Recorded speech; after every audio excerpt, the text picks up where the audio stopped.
wana la li nga xam ne nag moom moo di loolu li ko waral mooy tànnif bi dafa am solo élection législative ñu tànnee bu amee solo baax rek ci ñi ngay woo département bu bu ñu ñëw Mbacké xam ne yi ñu nga tànn xam ne dañuy nag sawar jot pour def nañu loolu leen fee mais am na noo doon tànne tey dafa am ay frustration am na noo doon tànne dafa am ñu ci gis seen bopp am ñu ci gis seen bopp am na noo doon tànne tey heure bii ci xeex ak loolu la ñu nekk mais Pastef ñëpp xam nañ ne dañoo boole intérêt yi muy intérêt di gëmu muy nekk le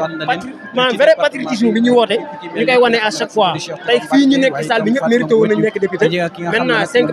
postes député lañu am jox nañ ko ñi jàpp ne ñoo ko gën a mérité même ci suppléants yi boo ñëwoon da ngay xam ne jox nañ ko ñi nga xam ne ñoo ko gën a mérité kon loolu rek la parti politique di jariñ également tey ñu bëgg a sampaale suñu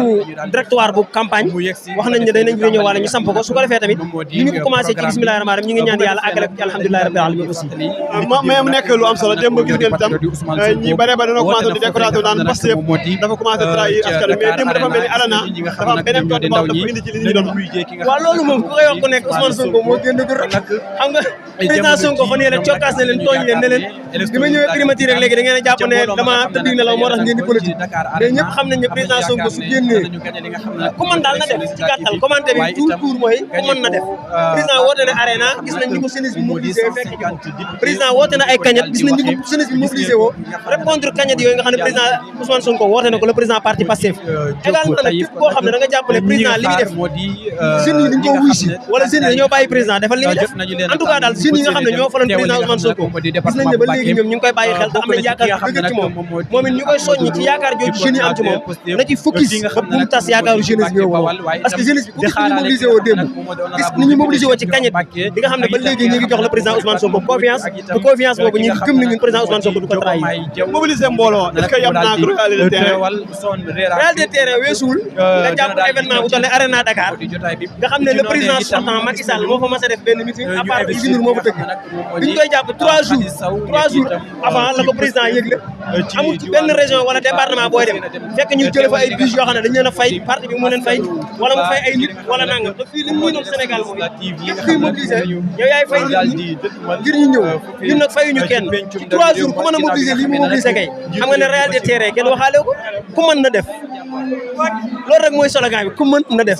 département fu ngeen toll non département bi pare nañ ñun xam nga département bi yoruñu ko yor boo xam ne yoruñu département bi yor boo xam ne dañoo jàpp ne dañoo war a gagner élection bi mais département bi dafa maanaam Pastef dafa compter ci département bi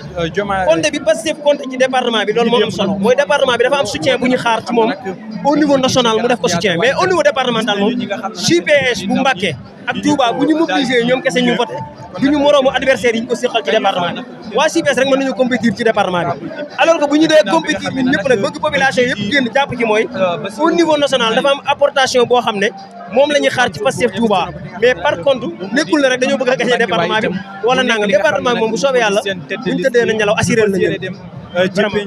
merci jërëjëf wala da nga am question Serigne Khadim wala maa dem jërëjëf jërë ngeen jëf mbokk yi nga xam Diop Taïf bismillah yaa ngi en direct Mouhalim TV ak Jotna TV Serigne Khadim xam nga damaa bañ nag Diop rek ci moom moo tax man libéré am jaxate Sali waaye war naa la bàyyi nga posé question dama lay bàyyi ah dama lay bàyyi nga relancé ko loo wax waral nag jamono ji mën nañoo wax ne am nañu toll ci li nga xam ne nag moom moo di 6 députés bu fekkee li nga xam ne nag ñoom ñoo lañ investir ci liste nationale bi ku ñu mel ne ki nga xam ne moom moo di Cheikh Bara Ndiaye moom ci liste nationale bi la ñu ko investir ku ne xam ne nag doomu Touba la waaye itam ak ki nga xam ne nag moom moo di Awa